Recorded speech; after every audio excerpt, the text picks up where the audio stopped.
Greetings from Goblin Valley, Nissedal, Norway. I'm here so you can envy me for the first time. This is what this place looks like. 2-3 months every year. And as I've told you a couple of times, it's a holiday resort because you see these beaches. We have around 30 miles of these kinds of beaches around this lake. So you always have the choice, should you go outside or should you stay inside and make a video? I opted for both today, at least for the intro and outro of this video. The video is about the making of this wooden mod. It's a recessed switch this time, not a camouflaged one. But when you see the design, you will easily see that by recessing the switch further and put a piece of laminate over it, it can be also camouflaged. But the box will be bigger, so I opted for a much smaller box. I will also in this video show you a big piece of ash wood. I plan to make mods of the whole piece. Maybe 20-30 mods, and the goal is not to do this for sale. The goal is to get a high enough skill set so that I finally get the mod that I truly really want to have. So if you are going to make something beautiful and pretty, it's really important to follow a project through. Normally, a year, 2 years ago, I would have thrown this away, and you will see at what point in the video I would have thrown it away. But you know, now I complete every project, and that is because I need the skill sets during every procedure that's going into making one of these. And you know, it doesn't help you if you make something perfect and then you fail at the end. So you need to follow every making through in order so that when you get the perfect piece of wood and you get the perfect milling and everything is perfect, you really need to get the last parts of this perfect too. So that will take a lot of time and practice on my part. But in the end, I hope I will show you something much more beautiful than this piece. So yeah, let's run the tutorial. Some parts I'm probably be missing some sound and stuff. Let's see how that goes. Because making a mod and making a video at the same time is really not optimal. So yeah, let's run the tape.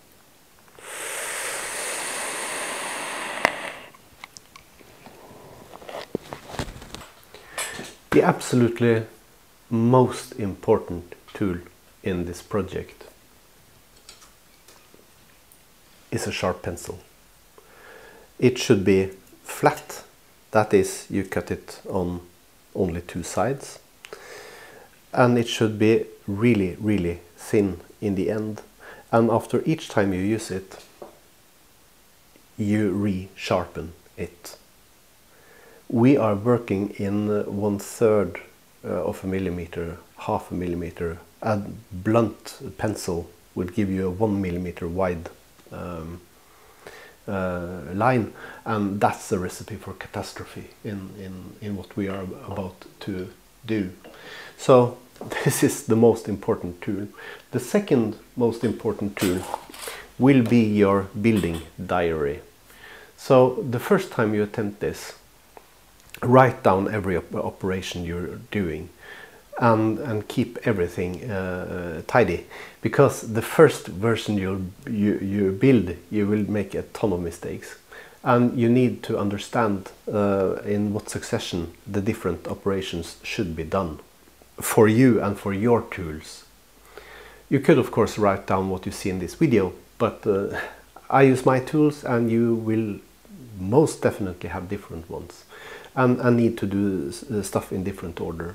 So write yourself a diary so that when you build your proper mod, that is your third, fourth, maybe fifth attempt, then you have a proper list on the succession or order in what the order you have to do stuff in. Yeah, get organized. And the same is with the room, the workshop. Have it tidy and looking good, and after each operation, like when you are done sawing out the brick of wood or resin you're going to use, you get rid of the tools for that, and you brush off your benches and stuff.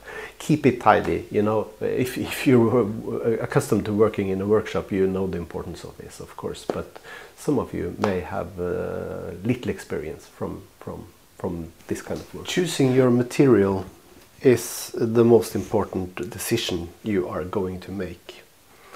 I have red ironwood, I have 80-year-old maple, I have 50-year-old birch, I've got some aspen with really nice lines on it, but it is a light wood and not particularly strong, but to make your first mod it might do actually. So choose a wood, choose if you can a local piece of wood, well seasoned.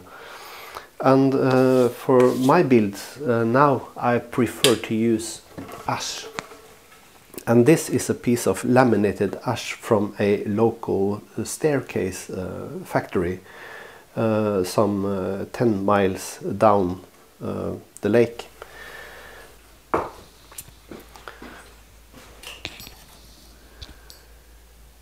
The lights in this workshop is not particularly good for video filming, so excuse for the wobbly things. In the beginning, this is not the most important or accurate stuff you'll do, but the outside measurements of your initial piece should be 55 times 100 times 30 millimeters, and that will give you 2 millimeters on each side to play with when you're done, and you need that to sand down the uneven stuff. You don't really need a bandsaw for this job. The cuts are so small you can easily do all of them with a hand saw. I've done it. So just use time, be accurate as possible, because in the end, after doing this operation, you will spend half an hour, 1 hour sanding down this piece of wood or material to perfection anyway. And there is no way, unless you have professional gear, that you can make this by a machine. So no matter what saw you use, you will spend time afterwards adjusting the piece of wood.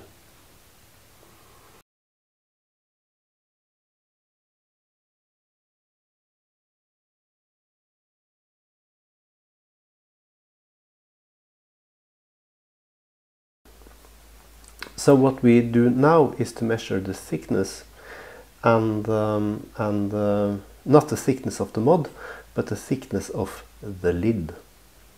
So we will cut off a piece here, 4 millimeters approximately, so we have a millimeter to work on later, and make a lid.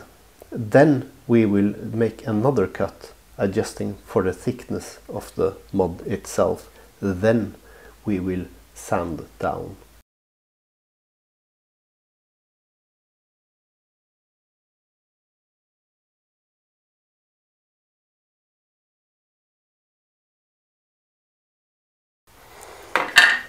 Cutting the lid a millimeter thicker than you actually are going to need is really important, because now you can sand down the unevenness from the saw blade. Even if you do it by hand or machine, there will always be unevenness, and now you have the space to make it thinner because you made it 1 millimeter too thick.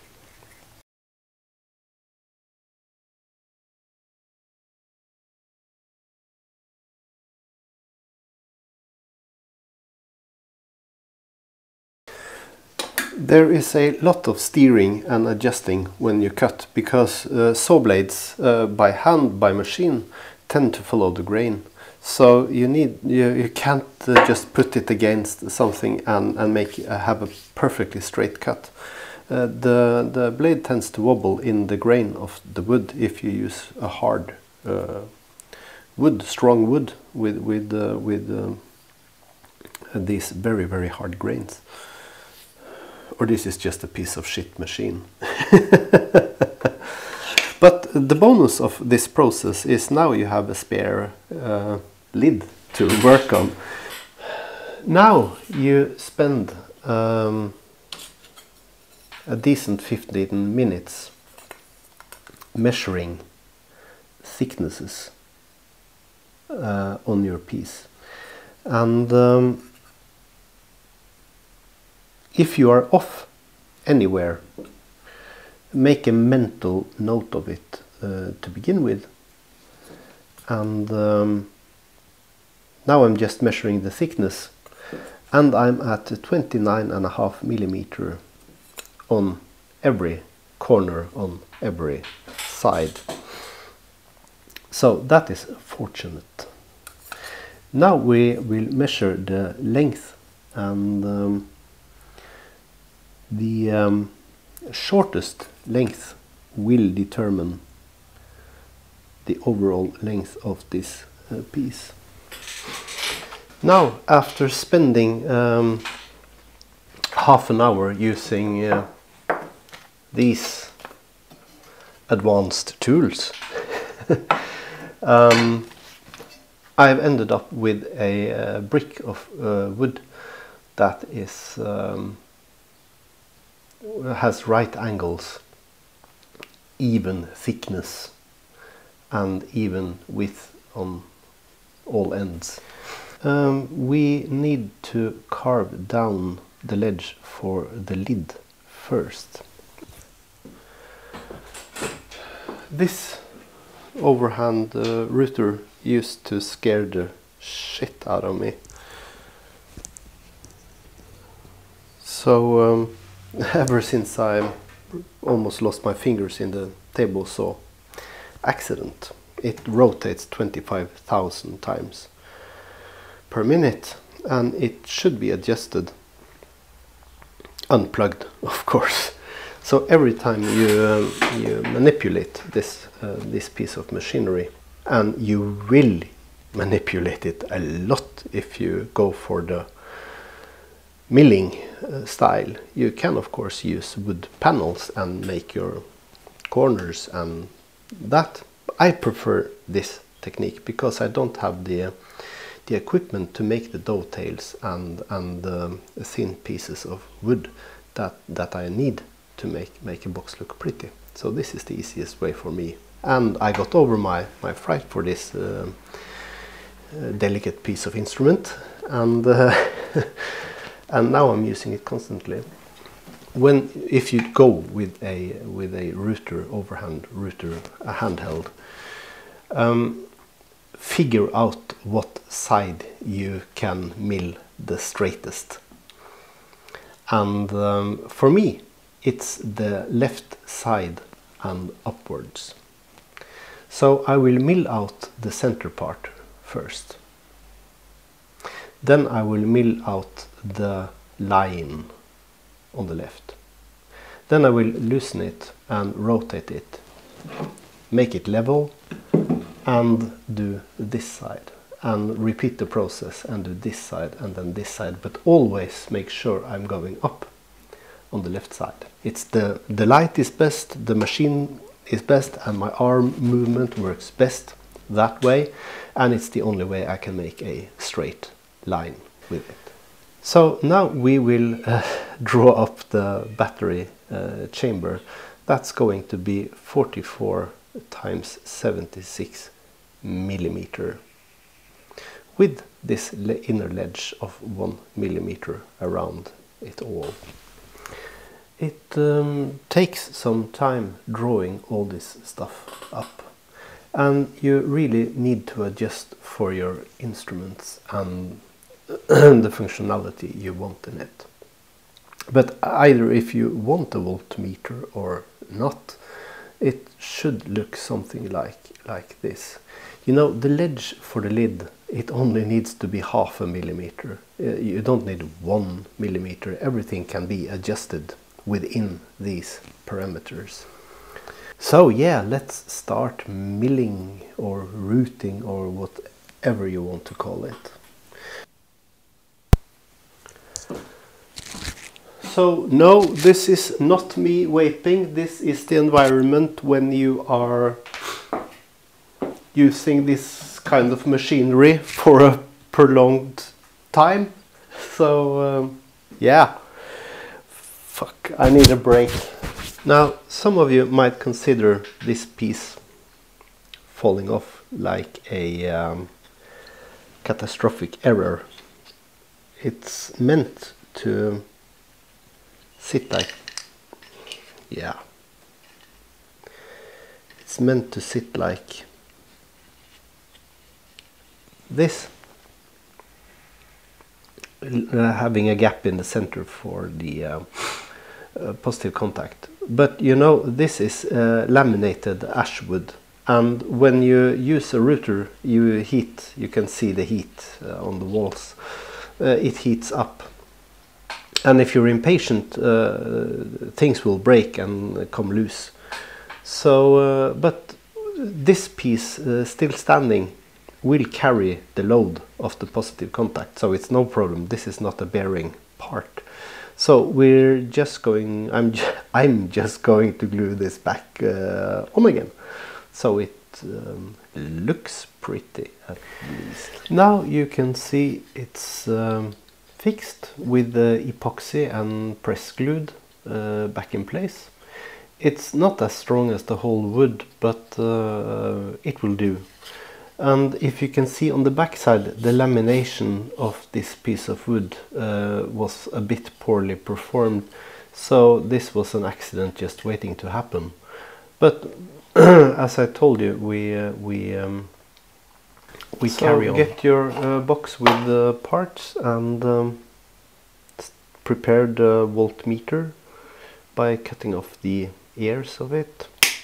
This is a very compact voltmeter. When you are done preparing the voltmeter, make sure it works. When you have all your markings in place, it's time to start drilling and routing. So we'll just put that in place. When you have drilled your first hole, you pop in your 510 and you draw a line around it with a very sharp pencil. So now the mod is in the vise again, and the router is set at 1.5 millimeter depth, because we are going to sand the top a bit down. And let's start cracking again. Now that operation is done successfully and the 510 is sunken down, we will do the same with the firing mechanism on the other side. We will sink that 2 millimeters or 2.5-ish, maybe 3, I don't know. I think the wall now is 6 millimeters thick, So we can easily go down 3 millimeters without hurting anything, because we are going to sand the sides thinner anyway. So maybe 3 millimeter down will be better.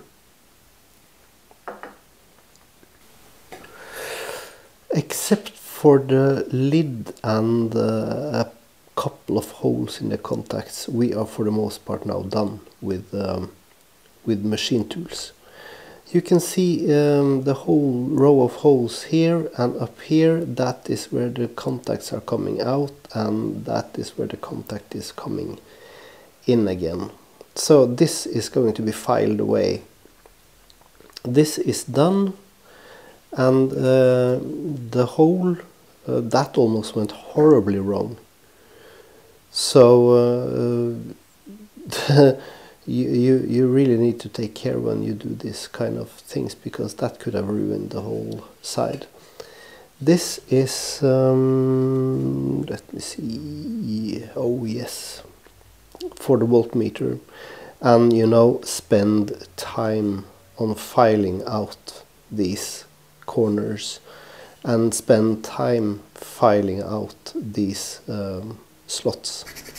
Remember now, time, patience, those are your best friends. And nothing is real until you have bled on it. I mean that seriously, by the way.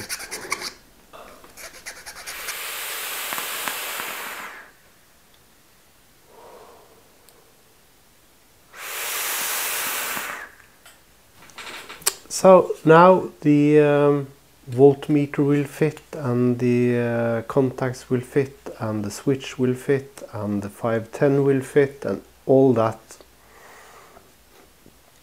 drilling bit business is finally done. Again, a sharp pencil is key to success. And we have to line this up, right? So when you have come this far, that you actually have a lid that you can make fit,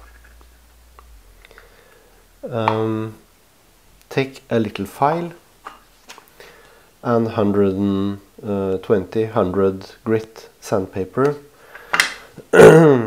Brew yourself a nice cup of tea and sit on the porch in the sunshine for a couple of hours until you're done. Usually I start press fitting it at the top. Here it doesn't fit at all, so I make sure I have a line here and a line here. And when I started pushing the lid in place, this joint separated in the wood. This is a faulty piece of wood, but we will I will try to get some glue into this place, and I'll put it in a vise, and hopefully tomorrow I can continue with the lid. So never give up. If you encounter problems, try to fix them and carry on as good as you can. Now I have tried to fix this bad joint up here, and it seems to be holding up against all odds. Now this lid is pressed to fit, and you can see the joint continuing through the lid here, and you can see that this line is also the same on the lid and the rest of the box. And you can see these lines continue over to the box. That means that if you are a better carpenter than me, and well, most of you are, you can make this lid absolutely disappear, only leaving very, very thin lines.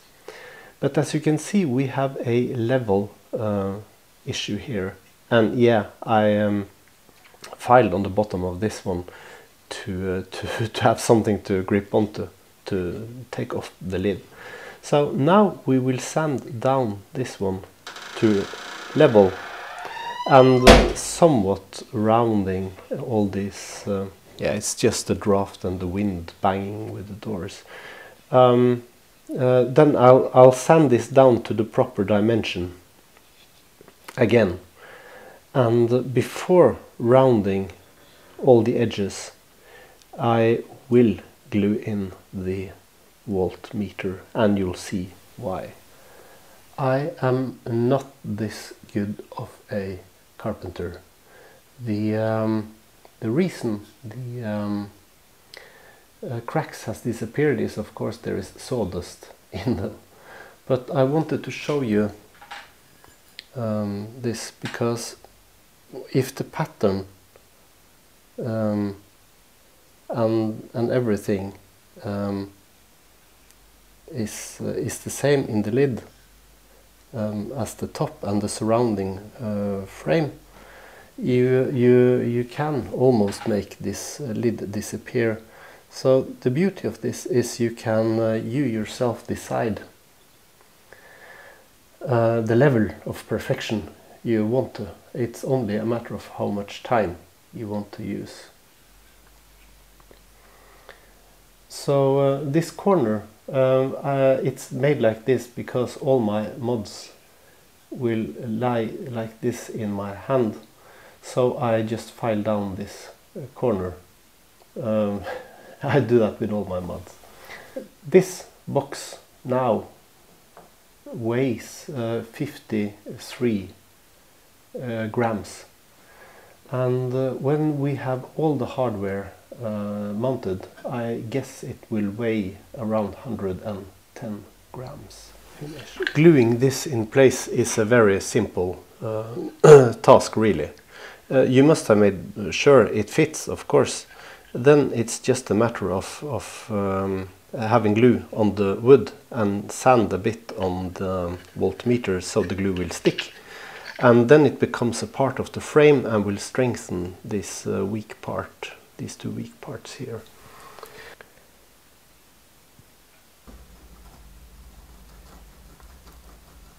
If you use sawdust from the process of sanding and carving the box, the glue will have the same color as the box. You just dry off the excess glue, and before the glue settles, be sure your voltmeter still works. And you know, these voltmeters, they can be sanded. Here is the unsanded part. Here is the voltmeter white, and you can file it down, you see, quite a bit. The white part goes more than 1.5 millimeter down, and then these gray parts show up. And this voltmeter still works, even after all this sanding and leveling of the edges. So you can be pretty rough with these thingies. They can stand really a punch. So you can sand them down a lot, and you can also round the corners quite a bit.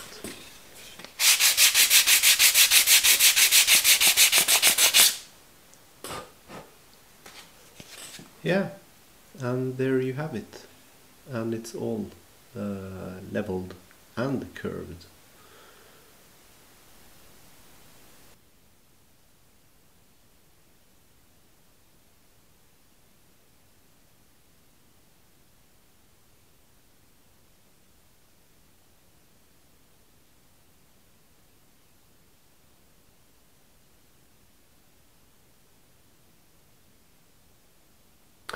So let's start making the contacts. We will need the firing switch. Should be 1.5 millimeter thick material to give it enough tension for the design I'm going to use. The other contacts can be 1 millimeter, but you know, these copper tubes comes in different diameters and with material in different thicknesses. So we'll just split this in two because I only need thin strips. So there's no need to only have one cut and then open it. I'm not going to use big plates like if I'm going to build myself a quad. So it's sufficient just to split the whole tube in half.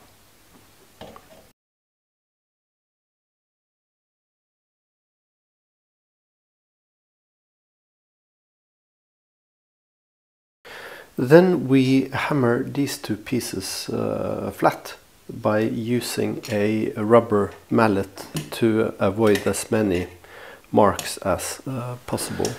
Then you make sure it's straight as possible.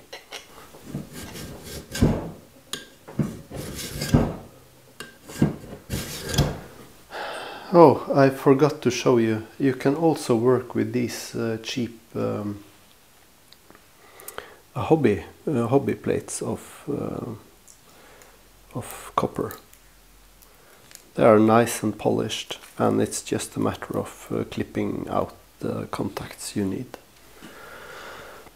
Apart from a saw and a vise and an anvil, small anvil for that matter, you need proper quality tools for working with metal, and you need to be precise. You need a really good file, and don't file back and forth. You will only dull the file. Scratch one way and lift up and one way, and then you also avoid this bananaing of the metal surfaces. So you shave off with the file and you don't scratch back. A proper pair of clippers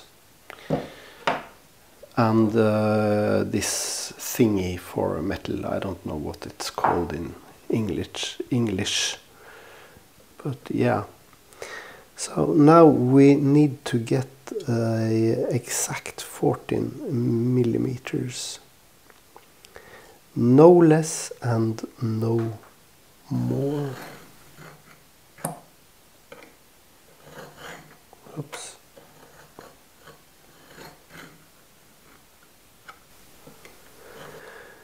Make sure the contact fits in each hole and that it fits in the thing you milled out. Once you have done that, we'll mark a spot and drill a 1 centimeter diameter hole so it can be mounted in the 510.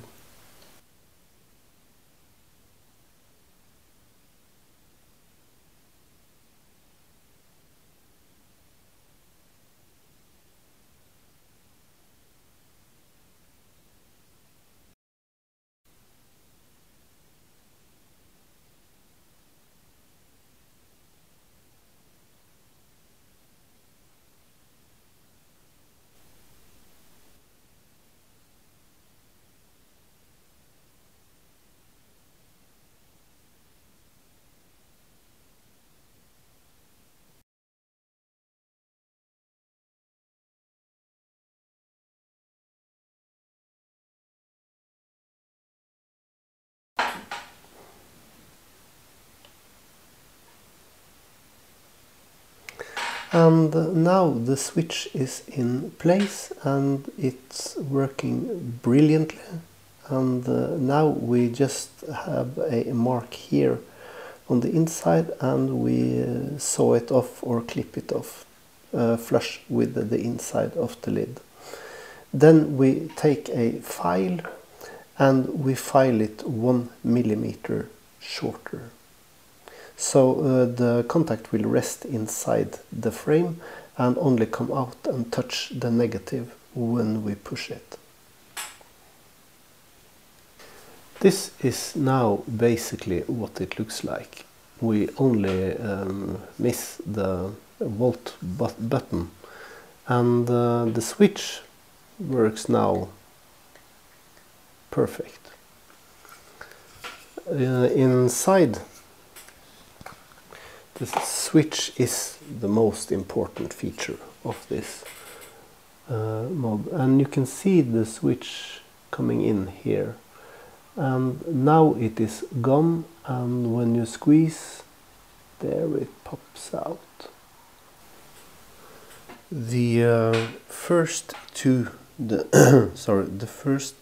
switch contact was 14 millimeters wide. The L contact for negative and the positive contact should be 20 millimeters. And then you just clip it following the lines.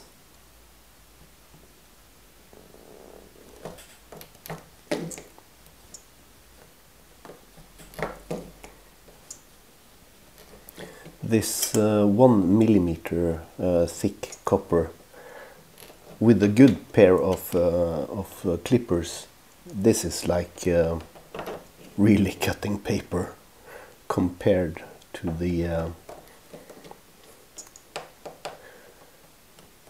1.5 millimeter copper.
Then you clip it so that it will fit in the box. So you see this contact sits like this.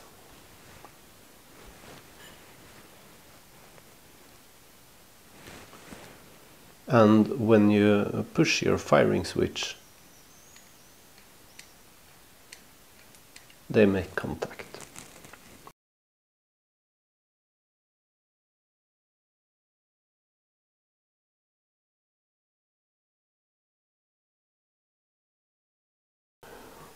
Now, once you have made sure that it fits, you find the center of it, and you should only go in about 2 millimeters. This is where we put the mark for the positive connection. Now, as you can see, the stage has changed somewhat. Don't be put off from this. It may look very, very advanced and different to begin with, but it really is not. We are going to hard solder the positive connection to the positive plate. And hard soldering or silver soldering is something a jeweler, goldsmith, silversmith makes all the time. That's how they make round rings and make it look like it's one piece. This white powder is called General Purpose Silver Brazing Solder Flux. I think it's just borax, but hey, what do I know? So you need a little bit of that. Then you need to, let me get that in focus for you. Then you need to get that a little bit wet. It should have the consistency of a porridge.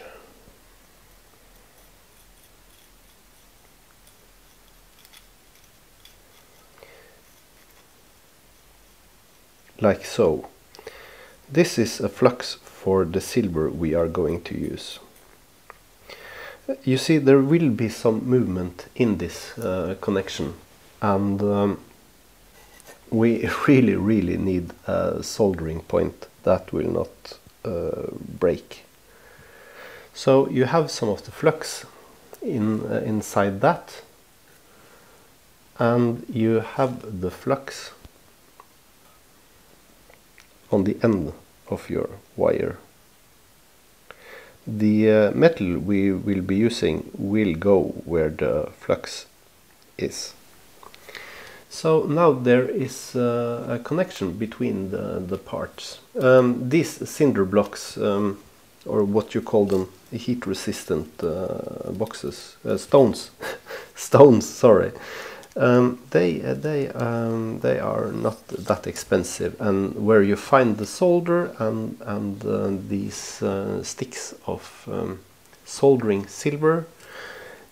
So I like to take the end of this silver rod, and I make a little curve in it, like a horseshoe. Now you don't put on that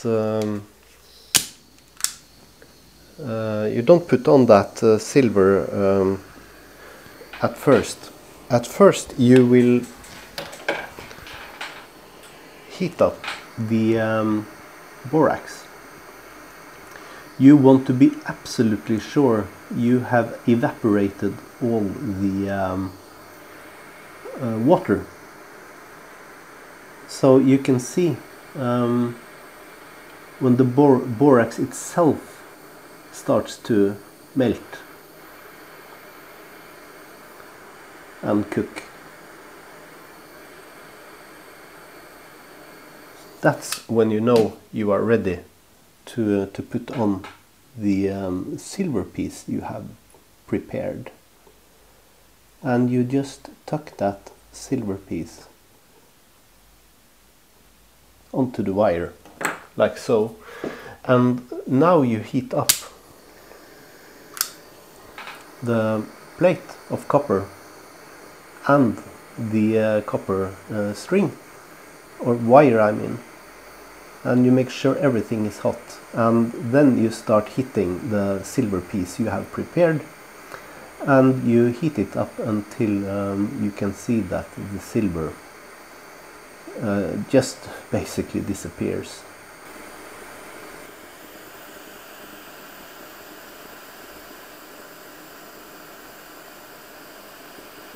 And there she went.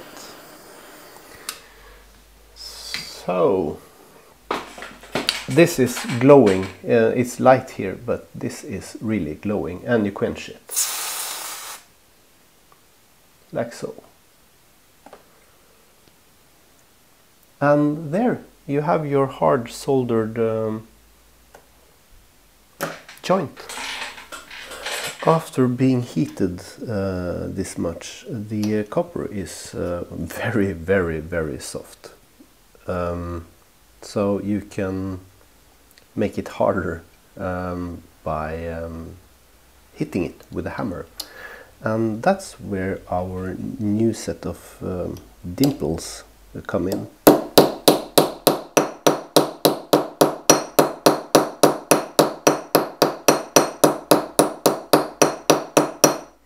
As you see, it's very easy now to hammer them out.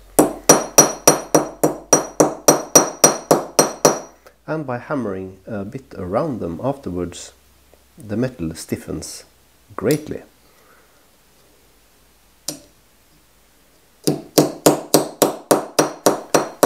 And you can actually feel how much harder this light hammering has made the copper. Once that is done, you will like to have a little nook in the center.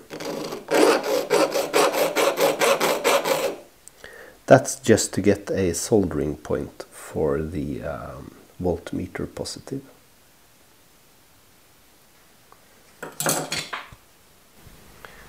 If your cat comes along while you are working, you should really take a break and pet him.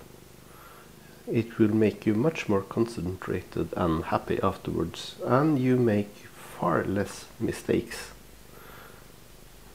So ignore your cats and dogs at your own peril. For a voltmeter switch you can use almost anything, any switches.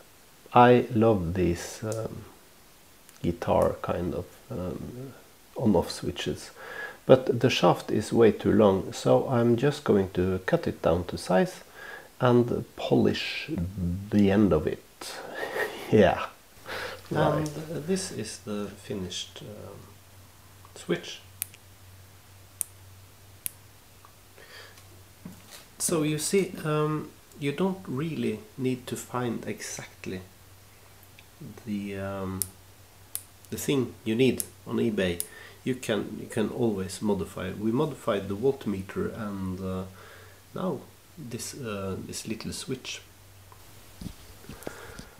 Sometimes you lose a cut or two, but this is fairly easy to understand what I've done. I've just soldered the 510 connection on the wire.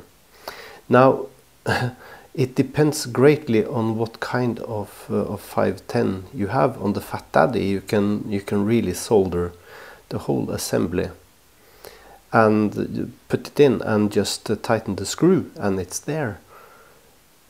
But on others you need to have everything, the nut and the couplings and everything threaded down this wire before you solder the contact itself. So have a close look at what you need to do before you solder this one on. It might be possible, it might not. This Fat Daddy 22mm 510 connection works like this, and you can see it's a bit springy, so we have some adjustment up and down because we have this snake-like S-like shape on the connection wire.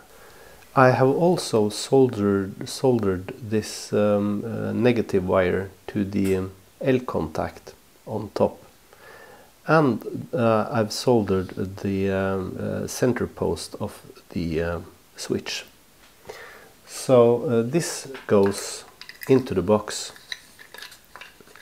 like so, and the wire goes into that little groove I told you about while I was petting my cat or something. And before we put this in, we will solder the negative on that post. You know, soldering is a skill too, like carpentry. So you get better at it when you practice it.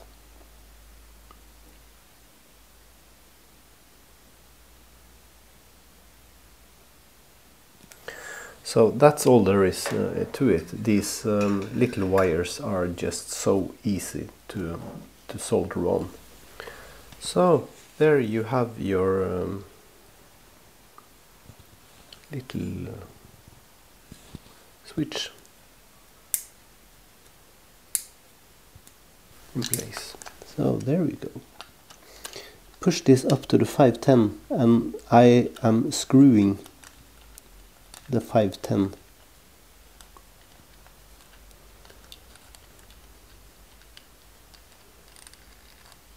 like so. It will catch on. More often than not, you need to use a torch to heat up the plate. I don't know if this is going to stick, but that's your problem. That's why I love using a torch for most of soldering tasks. Yeah, let's see what it weighs. I was guessing 110 grams. And we are at 96, 95, 96 grams. That is fairly decent for a mech mod for two dual 21700 batteries and a voltmeter and switch, and yeah. So I'm really happy with that result. The outside measurements are 98, 97-ish millimeter that way in height. As you see, we could have made it a couple of millimeters thinner in the bottom. So let's say the limit for this kind of construction is 95 millimeters in height. In width, we are now down to 54 millimeters. That is fairly decent also. The thickness is 28, 29-ish. It depends where you measure it, because it's been shaped a little bit. So that's the dimensions: 98 times 54 times 29 millimeters. Let's compare it with something. So this is the mod compared to some other ones. This is of course the smallest, the parallel box mod from MCM. But still, this is only dual 18650 batteries. So the height difference really in the center is less than 1.5 centimeter, and half of that centimeter is of course only the batteries, and the other centimeter is the voltmeter, of course. Compared to the cherry bomber, you can see there we have something that's almost identical in size. But again, the cherry bomber, no voltmeter and dual 18650, but I love it. I clear coated it and did some stuff, changed some contacts. Now it's phenomenal. I love the cherry bomber now. It's not dangerous at all. Yeah, forget the Marley box. Next to the cereal box, this is a huge mod, and it's made like that for aesthetic reasons, of course. But yeah, now you get an idea about the size of this thing. You know, the boxes our mods come in, this this material here, it's just awesome for making battery contacts fit. So now you see there is this tiny strip or pad under the batteries, and they are firmly and snugly in place, and if you want them out, you just bang the mod against your other hand and the batteries will pop out. But for now we are very eager to test this. And lastly, hopefully, the volt drop is yeah, it's about 0.11 with this 0.2 ohm coil. And that is more or less decent. Maybe it's 0.12. It varies a little bit. So the question I always ask myself is, where do I go from here?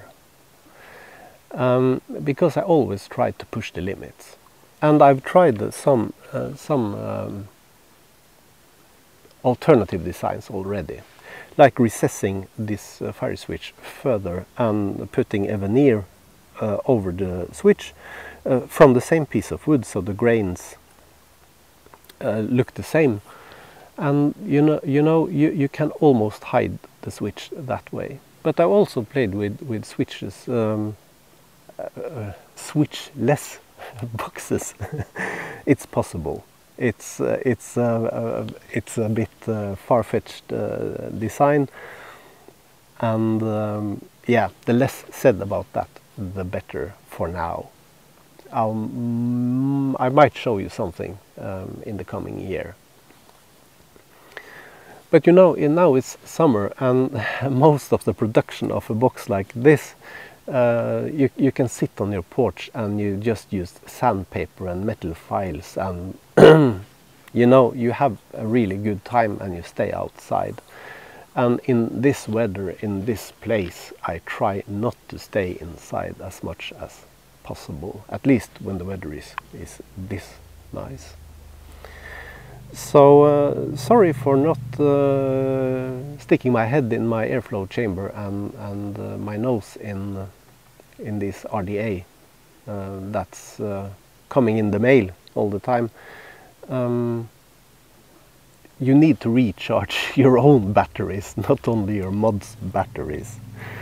And sitting on the porch, drawing sketches, figuring out problems, and sanding and filing and refine, that's just so awesome. And it makes you a happier, and I believe a better person, to have those kinds of aims and goals and that kind of meaningful work in some way or another. I mean, you improve your skill set, you make something useful, and so on and so forth.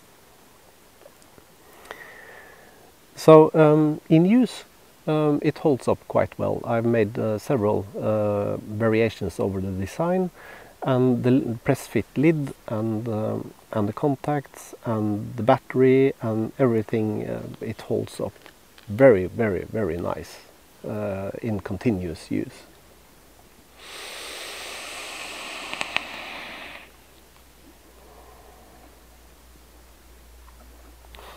So that's my little summer build project in a lot more detail. So try to make something of your own, and use a lot of time, and never ever be disappointed of failure.